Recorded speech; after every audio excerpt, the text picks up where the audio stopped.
តែខ្លះជាការពិតពីមុខខ្ញុំគិតថាវាគ្រាន់ជាការប្រឌិតរួមមកទៅធម្មតាហើយដល់វាក៏ចង់ស្លាប់ដល់ពេលនេះជួបផ្ទាល់ទើបយកពីការពិតអ្នកថាពិតជាស្រួលអ្នកជួបទៅពីបាពីមុខខ្ញុំរឹងមាំអីលើប្រែកុំសាខ្ញុំខ្លាចការមើលងាយមើលស្រាលមិនទៅបង្អាប់អ្វីដែលខ្ញុំមិនខ្លាចនោះគឺសេចក្តីស្លាប់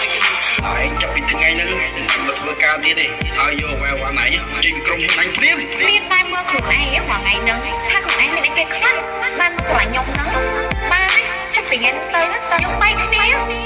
កូនចង្រៃធ្វើអីក៏មិនបានការឯងចង់ទៅណាក៏ទៅទៅអាកូនចង្រៃធ្វើអីក៏មិនបានការចង្រៃអត់ឯងមិនបានការបានស្រឡាញ់ខ្ញុំ